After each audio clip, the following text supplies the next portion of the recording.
to Your Real, Your Ideal podcast. It's our first one. I am Sandy Lane. And I'm Amy Tokus.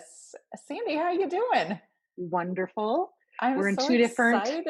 I two different time zones, but we know. made it happen. I've gone from coffee to water now, so You know what? I'm still on coffee and I'm later than you. All right, this is going to be fun. So let's talk a little bit about what brought us here. Um, I did a podcast. I was interviewed for a podcast and I was sitting there thinking, oh, this is so much fun. We should do this. I should do this. And then I was like, who do I want to sit around and talk to? And so I texted Sandy and I was like, hey, I got this great idea listening to this podcast. What do you think? And Sandy, where were you when you got that text? I was sitting at the gym. The gym had just been opened. Restrictions had been lifted, but you had to wear your mask at the gym the entire time. So Amy said, "Can you talk?" And I'm like, "Actually, no. I've got a mask over my face, and I'm at the gym." But the great thing is we had text interplay back and forth. And the great thing about Amy is, we're friends. We stay in touch, but it's not an ongoing conversation. But when we pick up, whatever the conversation is, we pick up like we just talked yesterday. So we are going back and forth on text. I'm like, I love it. This sounds great.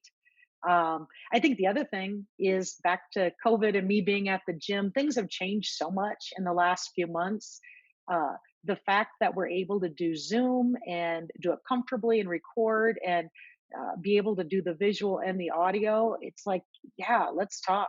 Let's do this. Let's talk about all these fun things that we talk about on the side and see what other people want to talk about and share the conversation. I know. And preparing for this, we were having lots of conversations, and I kept telling Sandy, okay, hold that thought for the podcast. So we can talk about it then.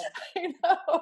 I'm like, these are such a fun. So, back to, we don't talk a lot, but when we do talk, it's like, oh, I just love hanging out with Sandy. So, anyway, here we are. So, Sandy, we're doing this podcast. We have a title, and we kind of collaborated on the title to come up with it. Do you want to talk how Yeah, we did that? yeah. And the great thing is with what do I say? With the best collaborations and brainstorming, what happens is the same themes keep coming up and the same words.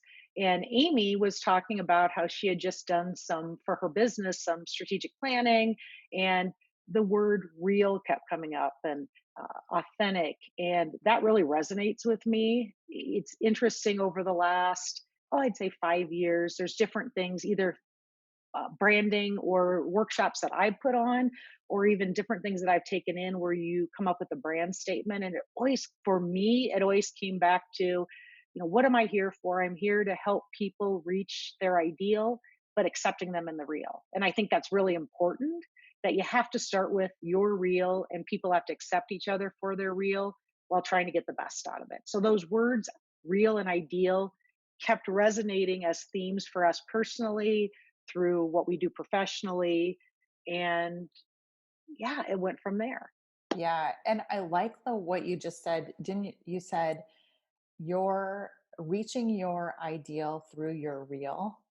Mhm. I think that is so empowering. I love that because that's what we're trying to grow and evolve, but Mhm. we have to be real about what our situation is, where we're at. Like, my ideal would be living on a beach, drinking, you know, nice cocktails all the time, Right. but that's not my real.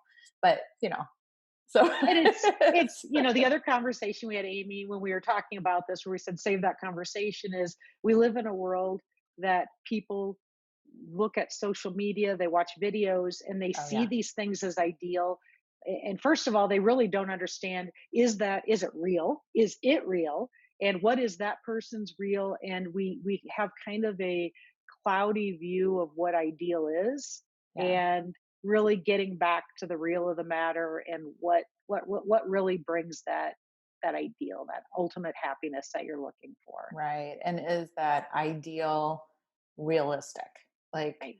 we look at a photo and we're like, oh, that is my ideal kitchen. But is it realistic? because I always do this when I do speaking events. There's no one cooking in that kitchen. Right. Typically, for a picture, there's no one cooking. There's no mail coming in that kitchen. You can look at the photo and you're like, there's no paper in there. There's no Mhm. one, no. So anyway, that ideal isn't really your ideal. So identifying with that. So, And so as we all pick right. Yeah. things to talk about, like our topic Yep. today, part of it is the background of how Amy and I collaborate and look at anything. And all of our conversations over time have always gone back to what's the real, and having really, I think, authentic conversations and what it really takes, what that looks like, and how do we get on the best road. And And also, like you said, moving towards that ideal. right. So, accepting the real and moving towards the ideal. Mhm. So I'm so excited about this. So we have our Okay. first topic. I know. And today we're going to be talking about like the new normal, what's going on. But first, before we do that, there's some things that we bring to this discussion. And like I look at myself, and I'm a business owner. I'm a mother of four. I work with a lot of people for organizing and productivity. So I'm helping people go to their ideal. Um, I'm a middle child. So I'm I always tell my siblings I'm the well-adjusted middle child. And they just giggle because, Right. whatever. But Sandy, what are some of the things that you bring to? If I gave my elevator speech of my 52-year-old me, I would say, small town girl, grew up in a small town, 44 in my graduating class. I can relate at that level of knowing what life is like. Two brothers, mother of three grown sons, so empty nester. Uh, Second marriage, been together with Garrett for 10 years. Combined, there are seven kids, but we were past that by the time we got married or got together. So I bring the perspective of divorce, second marriage, uh, having stepchildren. In the business world, I worked for a very large CPA firm, was a partner. Gone from that to startup. So a lot of business background. Now I do my own thing, consulting. I do a lot of, I think with business, the key is that there is nothing without people. So I really focus on the people side. My secret sauce is I understand business inside and out to help make that happen. Um, yeah, I mean, That's it's awesome. and my passion is with people. So if Yeah. I help businesses, my passion is helping them grow to whatever, back to their real. The first thing I ask when I go to a business is, what are you looking for? A legacy Yeah. business for your kids? Do you want to grow it? Do you want to sell it? Is it just a comfortable quality of life? And then based off of that is how I help them reach their goal. So I think that's it. We'll come up with other things, but I those love are that. Yeah. kind of my basic. Yeah, and those are awesome. And I think the key to having this conversation is knowing that we're not uh, experts in world Right. events. we're What we are is we're two people who are engaged. We're learners. I don't know. Is that one of your top strengths, learner? Nope, it's not. Oh, I'm it's one more, of mine.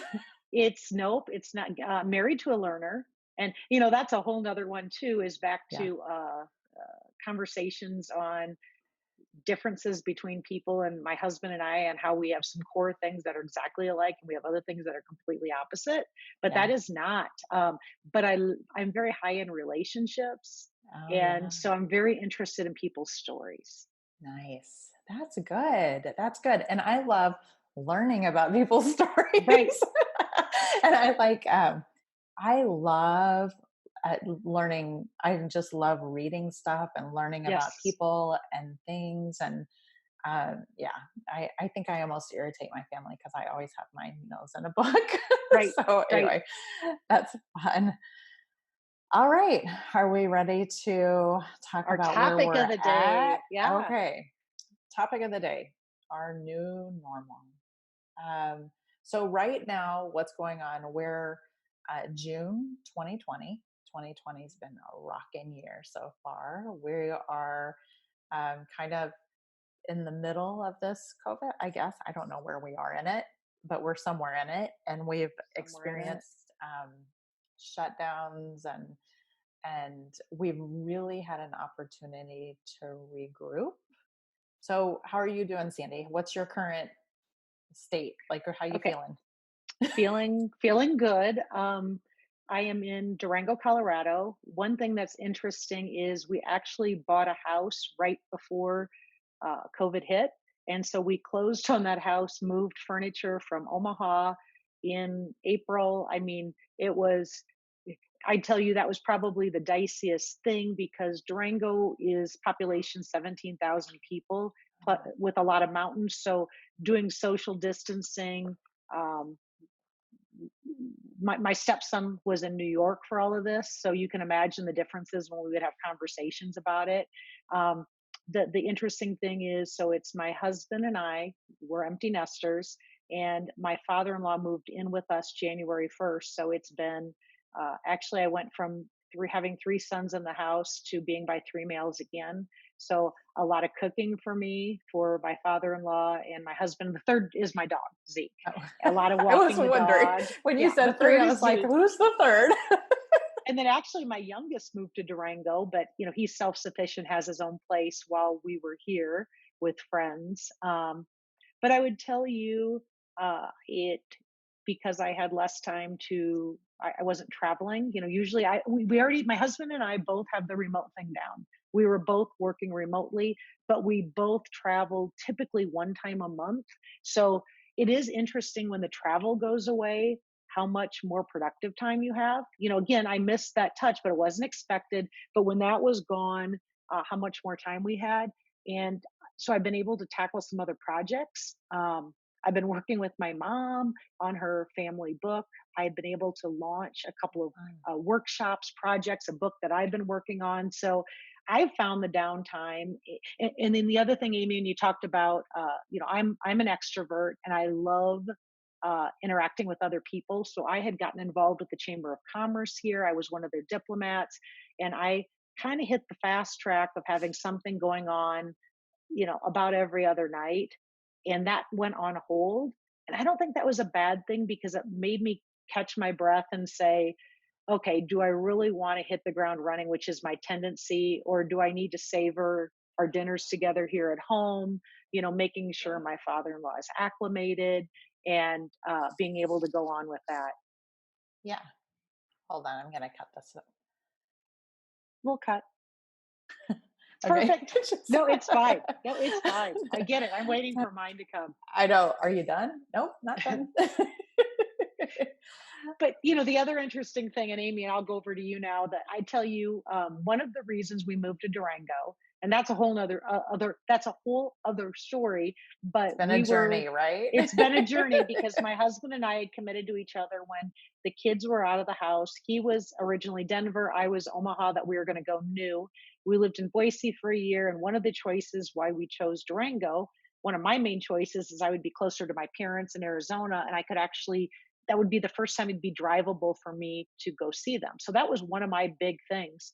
It is now June. We moved here January 1st, and I have yet to physically see my parents because Oh, my first trip there was in the middle of March, and that got canceled.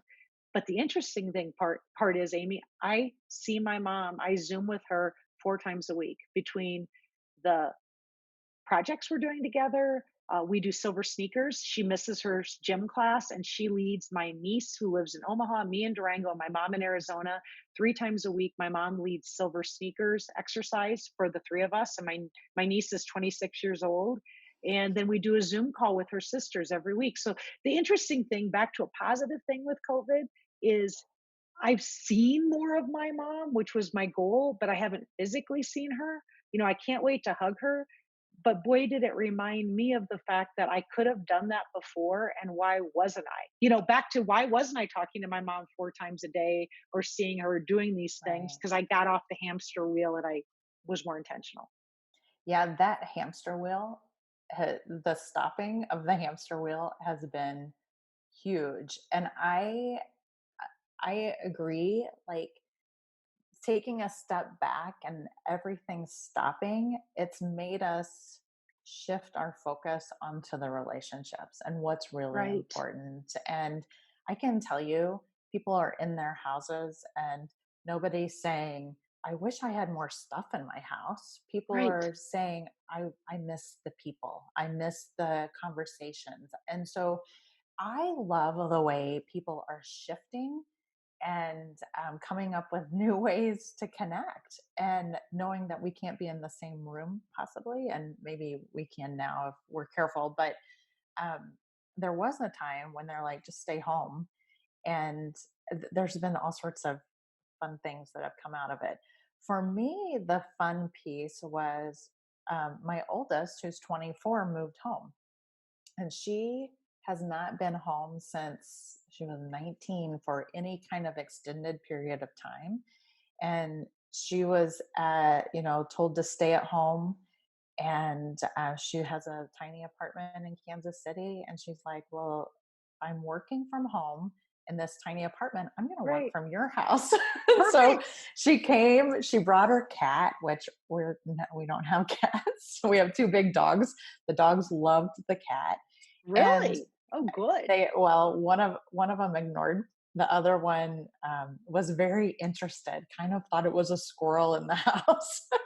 So she was always like, ooh. She was exhausted every night. um, but that time, having that time with Reagan was such a gift. She's Mhm. gone now. She was here for 8 or 9 weeks, I don't know, but she was here for Easter, Mother's Day. And um, just we got to cook. She was doing a lot of cooking for us. She's a Mhm. great cook and had great recipes. Lots of TV shows we watched together, Right. and lots of just really solid conversations. And it's one of the things, having adult children, when they're little, it's a lot of work. Right. And when they're a little bit older, it comes to fruition of this person that's a good person and not perfect by any means, neither am I. But Mhm. we all have our things, but just Right. a quality individual. And it was just really fun spending time learning from her and getting to hear her ideas on things, and uh, seeing this younger generation be so engaged in what's going on in the world, and actually worried about us. us, Right. Getting their what. perspective. I, Right. I I gotta Yeah. say, like when we do the silver sneakers, we get done and we're usually talking. We do our plank, and we Yeah. add 5 seconds every time, and then the differing perspectives, because those are three different generations, and Right. we'll talk about think about the things that have been in the news, and just sharing that perspective and being able to appreciate that people come from different experiences and have different opinions, Hmm. and learning from each other. Yeah. Amy, don't you think too, back to, I've got, Reagan, I've got Ben, who's the same age, who's kind of Yeah. going through the same things. My kids, and then my eldest is, I've got 20 right now. They're 27, 24, and 20. Yeah, I think I got that right. But getting them off the hamster wheel, because they're busy with their lives, Totally. careers, their social lives, all these things. Even my middle, his big thing was, and I hadn't thought about this. Uh, when I posed the question of what he was most looking forward to, he was, when COVID was over, and his was sports. I miss sports, and my husband would attest to that too. But that gave him more downtime, and I probably talked to my kids more because the things that consumed their time were gone. Right. And what, I guess, back to your daughter coming home and wanting to be there, as a parent of grown children, it does warm my heart that to be at the top of the list to spend more time with, right? Whether it be Right. talking or video. Right. And here's the key. Like, it's not like she moved in to be with us forever. It was temporary. So Right. I knew it was temporary. So I was very intentional about making sure I cherished as much of the time and made it um, just a good quality time. Like, she set up her Right. hammock in the backyard, and she was like, Mom, she was out there reading, and she's like, you should jump in the hammock with me. And I just kept looking at her like 8 weeks, looking at her like, yeah, I don't know about that. She's like, it's a two person. I'm like, I don't know. And so the very day she was leaving, she set it up that morning, and I was like, all right, I'm getting in the hammock with you. And it was, I mean, I think I was only there a half an hour, but it was just like, okay, this Right. is so fun. We're like up against each other. I don't know that we had hugged the whole time she was here, It's kind of but it hard to get was out of just, the hammock oh, after, well, isn't it? that was exactly, she's like, okay, to get out. So it was just fun. Just doing it was, just connecting, reconnecting, and yes, and knowing what was really going on in her life, Right. like fully knowing instead of just the quick conversation. So it was good. It's been good. But I will tell you, one of the challenges I have is, before all this started, I was try to lose a little weight, Mhm. but Reagan came. She's cooking, baking. I'm telling you, she made so many cakes and all the scones. Divine, delicious, but not really good for Right. helping me on my Right. journey. And then my other daughter, Taylor, she's been cooking bread, baking bread, and she gave So me you this got really all good. kinds of goodies in the Oh my house. gosh, carbs are my enemy. But anyway, that's been a really game changer of trying to be um, intentional about what's in my home and what we're Right. eating, and not just uh, Reagan, she was happy because she had people to eat the stuff that she wanted to make. And I'm Right. like, yeah, but it's me. Like, stop. The thing with cooking that I've enjoyed, it's been a flashback to how I was raised. It's interesting how we've moved on. We didn't going out to eat we didn't go out to eat for birthdays. Birthdays were great. We'd rather be at home because mom cooked what we requested. And Right. but food management, I have become Mhm. the queen because I do cook every night. And now we have gone out to eat we do date night one night a week, Garrett and I do, but we're very intentional that we savor that date night, and we only once a week is perfectly fine with us, whereas we seem to go out more than we ate in the past, and we didn't Yeah. realize that until now. But we have delicious food, but I find myself looking at what I have in the fridge and trying to manage around it. And I mean, the whole concept of food management and having that one big meal, and we all sit down. My stepson is here now for the summer, so now I have three to cook for plus the dog, then Yeah. me. So thank you for some female time, Amy. I really Right. appreciate it. I'm here for But you. I'm here. but every night even if it's something very simple for dinner, like a take and bake pizza, because we'll do that on occasion. Papa Murphy's are $10 large pizzas on Tuesday nights, Yeah. but Yeah. we all sit at the table, we have conversation, and that's what I did growing up. And it is interesting. I felt like when I was raising my kids, and I'm getting into a different conversation here, but there were so many activities that was a special treat when we all sat down at the table and ate together. And I we can't change the past, but I think I figured out that all those activities, Mhm. I give a lot of advice to young parents saying they're not going to care about that select team. They shouldn't be in something all the time. Right. It's okay to have downtime because it does take away, it's impossible to have that time at the table to really connect without constantly being running kids around and being having everybody, and then everybody in the family is on that wheel when that's Right. happening. Right. So it's have really enjoyed that. One thing I did want to say, when you talked about back to people not wishing that they had stuff in the house, one thing I have really noticed during this COVID time is, and part of it is I applaud the city for pushing this, more people with just stuff on their curbs. In Durango, what they did is they picked weeks, days, and they said, we will come around, and people would come around and pick up stuff for free too. But Oh, nice. a very common thing is just people clearing out their houses. And again, it wasn't that they were looking to get more stuff, other than they did want toilet paper, but they were pushing stuff to the curb. Once Goodwill opened, they were overboard with items that people were dropping off. So what I saw and experienced were people totally trying to get rid of stuff out of their house, cleaning out garages, and you know I wasn't seeing a lot of big TVs being delivered or otherwise. I was seeing a lot of things going out. Yes, I completely agree.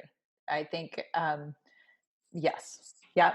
And so as you're sitting here listening to Sandy and I, now you know why we're doing this because we always start conversations and we just feed off of each other. And I enjoy Sandy's perspective so much. So And I welcome to enjoy my world Amy's of perspective Sandy. so much. And what I got to do have to say one thing. Yeah. So in this, I never thought about it this way until Garrett and I, uh, until I met Garrett. Garrett is a linear thinker, and somebody brought this to my attention. He is one, two, three, four, five. Well, I am not. I have monkeys in my brain.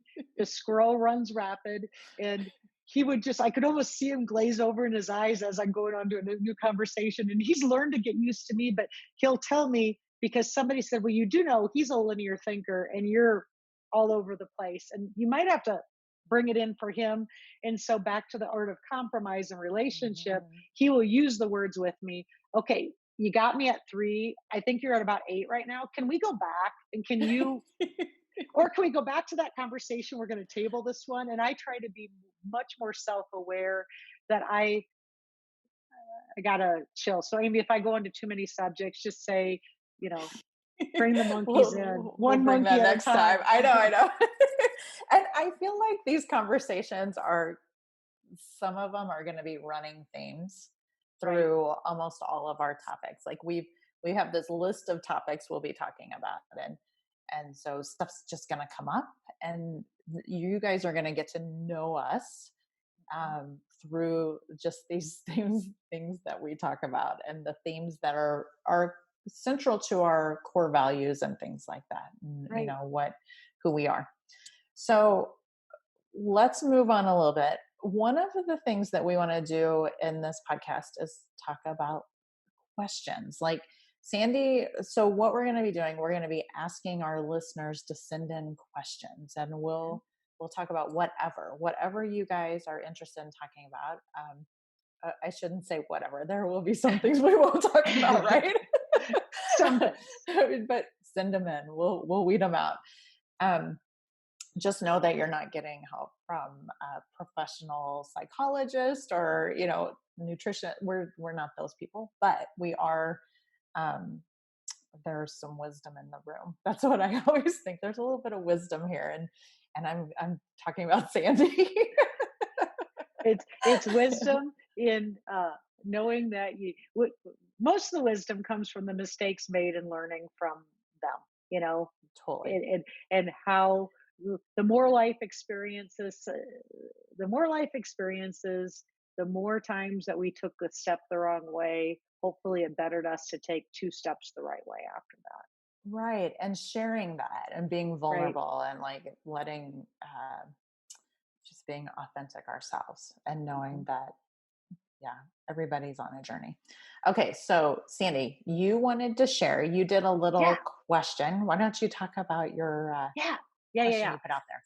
So one thing I'm really passionate about now is happiness, back to ideal. And I've been studying it and I've got 2 different things, happiness factor, which is and the success factor, 2 different workshops and uh, concepts that I work on. Success being a state of doing, happiness being a state of being. Anyway, in the heat of COVID, I was I, I, as part of my research in getting some data on data points on this, I posed the question. I put it all over social media, business, what have you. And uh, the exact question I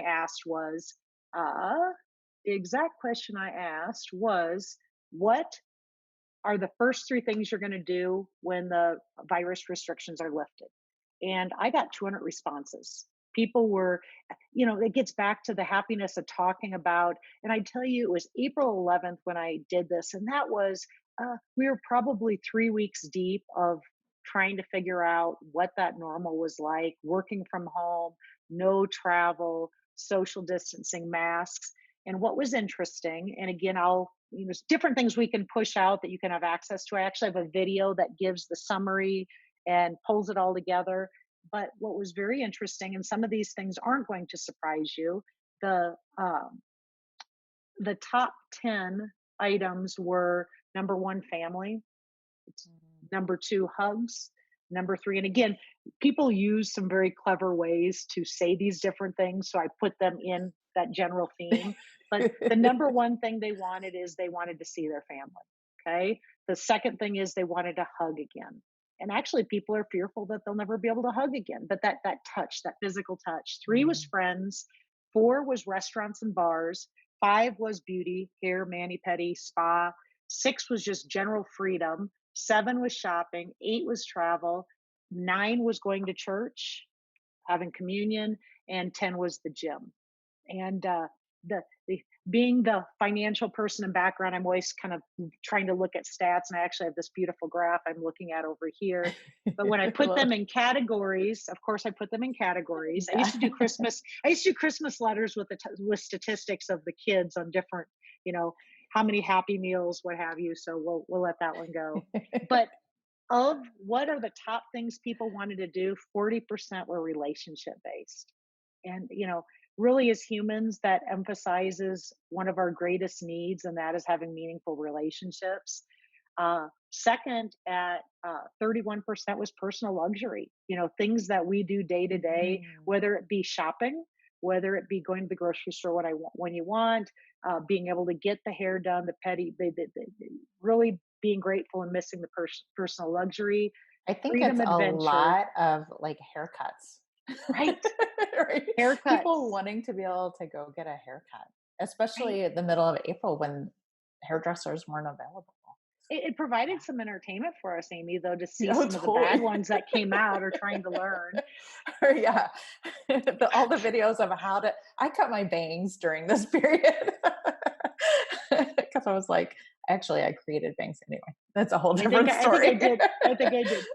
But freedom adventure was 14%, physical touch was Mm. 13%, and then inner peace. The one interesting thing I did find is there was that 5%. They said we kind of like it this way. I like, there are things I miss, but I never realized how much I had, and I really like working from home. I want to keep having more time. I don't want to go out as much. I really don't. It was kind of an opposite effect of, you know, this quiet time and these restrictions have made me want to make dinner more, have made me, it's not so much what I miss, but having inner peace with what I have. And I don't want this to go away. I don't want some of these things to go away. Yes, I want toilet paper. Yes, I want, I want to see Yeah. my loved ones, but, there was a whole grateful piece to it. So, what I'll end this out again, I'll share a link to the video, but I'm really anxious to get feedback, pictures from people to say, have you been doing these things? Are Mhm. you, how excited? What I'm seeing is I think people are really grateful. I think people are really, when Garrett and I do go to dinner, our conversations with the waiter are more meaningful. There's this happy, you can just, even though we're not right next to somebody, there's this happy aura of uh, really, people aren't complaining at the front wanting to know when they're going to get their table. They're perfectly fine. Right. They bumped out the main street here.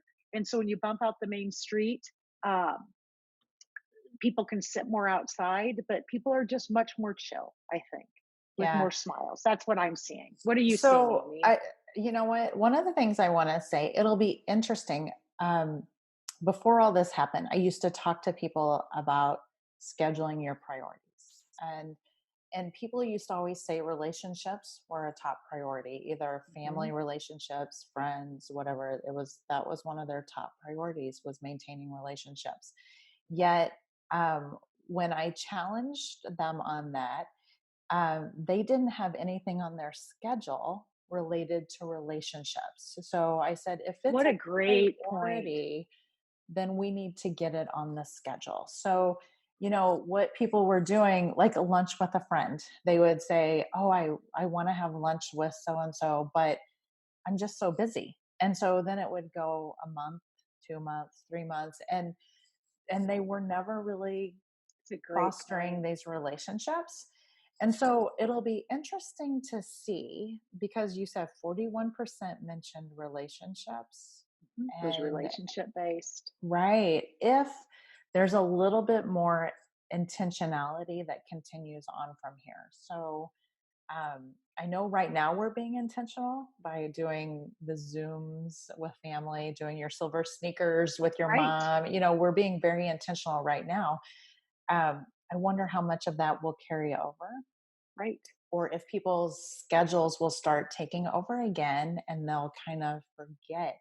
So this will be really fun to revisit in like a year and Right, and see. how to and I think it'd be great to come my when you said that, Amy, what I thought was, where were you to tell me how many months ago, "Sandy, why isn't your mom on your calendar? You're moving to Durango to spend more time with your mom." Well, guess what, people? We have phones, we have Mhm. technology.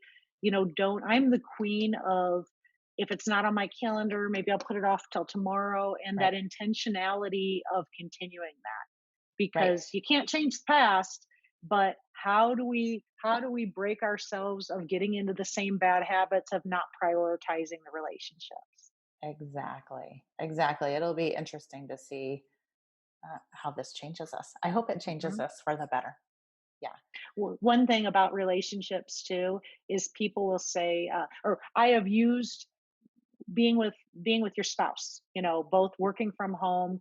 Very few people work from home with their spouse all the time, and neither Garrett traveled a lot. He actually was, or last year it was pretty short lived that he and I both worked out of the house, but it's been a very positive thing, because we said it feels like a weekend, a couple's weekend retreat that never goes away for us. And maybe part of that's our background, because we spend time walking the dog. Mhm. But I hope that doesn't go away either, that we get so busy in our other lives, or me running around and doing different groups in Durango, because it's been kind of fun having that couple's weekend excursion that just seemed to go on for months. That Right. part of living together and thriving together has been fun. Good. That's awesome. So, one of the questions I've been getting, and you'll have to let me know if this is you guys, is this boundaries around work. People are working more than what they usually work. And I think there's a couple of things that are contributing to that because we're working from home and we don't have anything going on in the evenings. So it's Right. like, oh, I can walk by my computer and I can get a few things done. And I actually recently saw a study that said that productivity had gone up and people are working up to 3 hours or on average 3 hours more per day I than could what see they were that. when they were at the office. Well, yeah, Right. because we're not commuting, so there's no drive.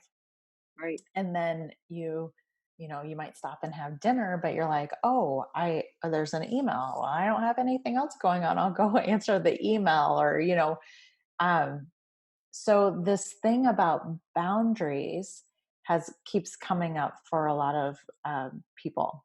And I I don't know what the solution is, but I think defining work time and family time and personal time and making sure that you're being healthy, like staying away from your cell phone. I It's so funny because I tell people I dock my cell phone every night. Mhm. I don't have Yeah. my cell phone in my hand. So I always am like, if you're texting me in the evening, I won't see it until the next morning when I pick up my phone. Mhm.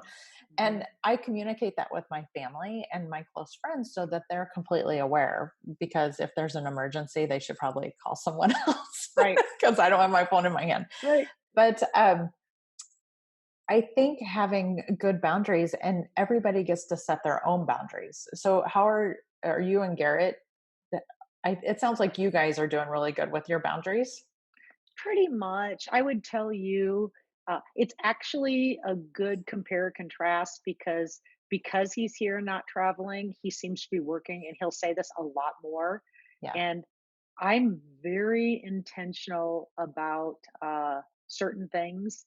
Like, I read in the morning, and that is my quiet time. No phone. Back to your point, I usually, when I do undock my phone, brush teeth, look at the phone, make sure there's nothing that's earth shaking. But Mhm. I there's certain things that are non-negotiables, and one is I have this quiet time where I read.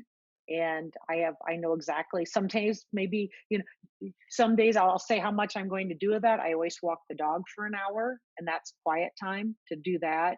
Um, and it's your point in managing expectations and just telling people. I do find, and I think this was even before the COVID, there is an expectation that if somebody sends an email and if you don't answer right away, you know something's wrong, or there's this expectation, which I think is not right. Yeah. And you can be very, I think people just need your point on communicating. I'm not getting this. It doesn't have to be stern. It just needs to be real. And I think Yeah. people need to communicate boundaries. Now, do I tell people I'm reading in the morning? No. Okay. But, Right. I'll be available. I'm very clear about my availability and um, what that looks like. And if there really is an emergency, I will absolutely make sure I'll do that. There was an Amy. I'm not trying to totally get off subject here, but it was funny That's when what happens. it's what happens. That's But what happens. I always worked with men, and back Mhm. to I grew up with brothers, and growing up with brothers, I had no sisters, meant I grew up with my brother's friends.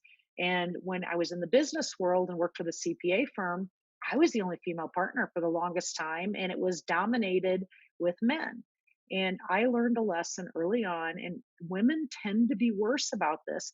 If one of my partners was going to go in a golf tournament, or wanted to play golf, or wanted to go to one of his kids' baseball games, we'd be planning a meeting, and he would never say, "Oh, I can't do that because." He would just say, "That doesn't work for me." Okay. Women tend to want to Oh, give yeah. all these excuses and say, "It's because I've got this and my kids have that." And, the Right. men typically don't Yeah. do that. So, one lesson I learned is I marked my calendar for my kids. And at the time there was half day kindergarten. My 27-year-old was in kindergarten, but he got out half days. And I marked my calendar to pick him up every day.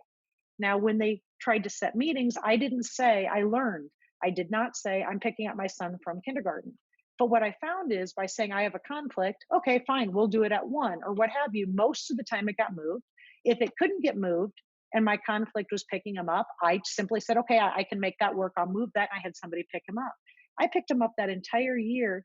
And one of the partners that went to the same school said to me, "I had no idea you were picking up your son from school every day."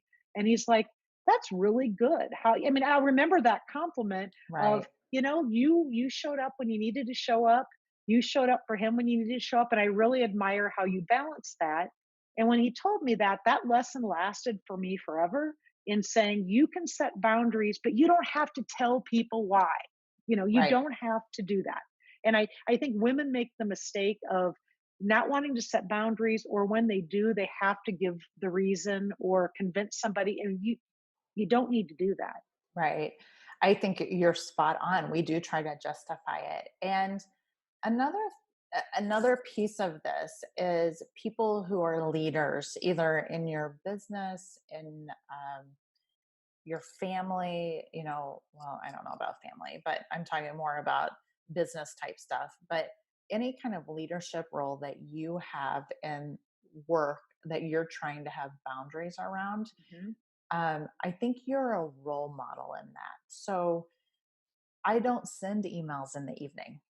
If I sit down and I'm like, I really need to, it's in my head, I need to write this email, I will send it during working hours. So when I'm sending to my team, I might construct it during the evening, but I will not send it. I will only send it in business hours, because I want to send the message that I'm honoring Love their it. evening time. And I do that on the board I serve on. I Mhm. don't send the board emails in the evening, I because I think a lot of people think there's that expectation of, if Mhm. I receive it, I need to answer it. And, if I'm getting it right now, I got to answer it right now if I'm available. And Right. um, I don't think that's a good way to role model. Right. And sometimes, in an emergency, like say I've got something going on the whole next day and I know I won't be able to get that email out, I will send it, but I'll say, well, you're welcome to read this evening, but please do not reply until tomorrow. I'm Right. not going to have time to look at any replies until tomorrow at 3 p.m. So don't even Right. bother spending your time. So Right.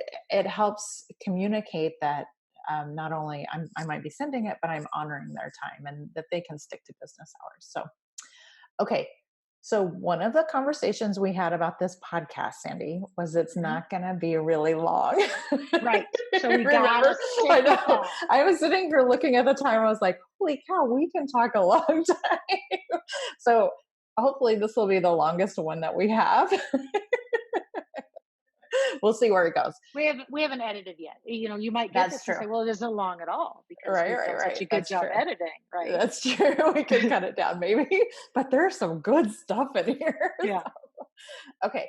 So the one of the last things we were going to talk about is what's the question? Are we doing anything good? What's the question? Are you reading anything good? That's the question. So are you reading anything right now? Oh, for the love, I'm always reading. So just so you know, I'm on track to read. Last year, I read 100 books, and I'm on track for Ooh, 120. And part of that is nice. I did start a virtual book club at the beginning of COVID, and I have a book a week. People, you can do as many as you want, and we have all kinds of genres, so it's a ton of fun. So I usually, honestly, have 4 books going at once, at least Nice. 3. Reading Hamilton right now. Ooh, I'm going to put that one out there, and it's a very aggressive book. It's 750 pages. I'm listening quite a bit too. It is just packed. It's not a usual go to book for me, back to stories. But hmm, if you want to learn about American history, and the fun part why I picked this for the virtual book club is because Disney Plus, starting July 3rd, is going to have the original cast of Hamilton yes. and the play televised. So I've got a big group of people that have been reading this book, and then we're going to talk about it, and then we're going to watch the play and then Nice. talk about it. So that's I kind of, love that. and I it's a lot, Amy, but I would tell anybody it's like I you learn it's interesting to hear about one central person and then all the other people around it to learn their stories. yeah. And what some of us, our conversation as we're plowing through the book was, were we not paying attention during history? And we've decided that we were paying attention, but it's more interesting when it's all intertwined together. So yeah, that's my interesting read.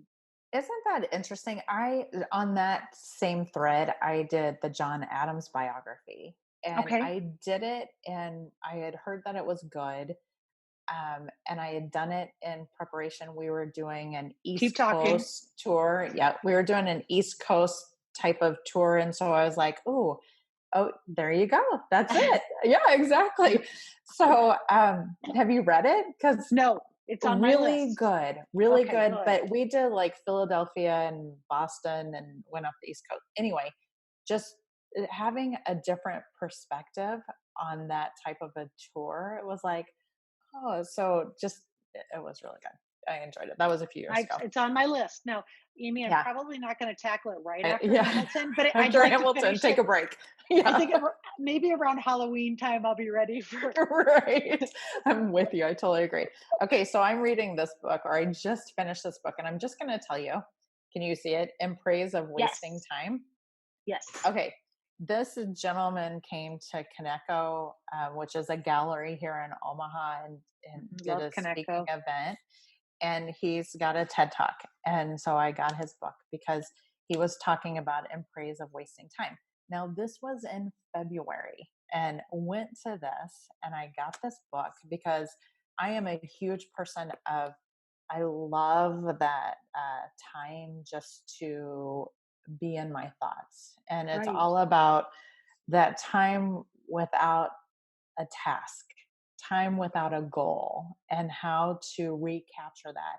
In our childhood, we would go for walks and pick flowers or whatever, and there was never a goal of like, I'm going to go outside and do weeding. It was I'm just going to go outside and see what happens. So, right, this book, it's been really affirming, I would say, in me liking to have that quiet time and that right. time without a goal. But here's what I will say. Okay. About a quarter of it, I was really disappointed because I just finished it the other day because I've been reading it in the mornings. And about a quarter of it is not part of the book. It's all reference. And so I Oh, was really? Okay. I was three-fourths of the way in and I turned the page and it was over. And I was like, wait a minute. I did not I expect want that. So I more. was so It's a disappointed. I sign of a was great like, book. It's a sign of okay, a great book when you don't want to be done, right? right, exactly. So anyway, in praise of wasting time, very enjoyable, just very relaxing, some good insights Here, I'll show you my about the, Hamilton. I do have the. and it's a bit about the loss of creativity that we're going through right now because of people having so much structure. Oh yeah, Hamilton. Yeah. So we saw the play Hamilton up in Chicago. Fabulous. Okay, so Amy, I got to tell you, the conversation for those of us who haven't seen the play as we're reading the book is, how did they do a hip hop musical out of this? So I cannot wait to see how they Yeah. took this. I can't Well, wait. just I would recommend before you see it, listen to the soundtrack a few times Okay. because that really like you're like, oh, Okay, do this that. is Okay. fun. That's Okay, fun. I got it. All So right. it's going to keep me reading. So it's all Okay, good. good. Enjoy. I hope it's good. All right. So this is it. What do you This think? is it. I think this is fun, and I think our next topic, as just a teaser, is I want you to picture anybody who's seen the movie When Harry Met Sally, and if you remember the scene where Sally was, can we say fake orgasm on the I don't podcast? know. We And the can say lady in the whatever we next table want. said, "I want what she's having." So the topic of our next talk is called "I Want What She's Having." So there's our teaser. There you go. I'm looking forward to it. All right, Woohoo. Amy, All thank right. you. Thank you, Sandy. We'll do the Zoom wave. Bye bye. Okay. Bye.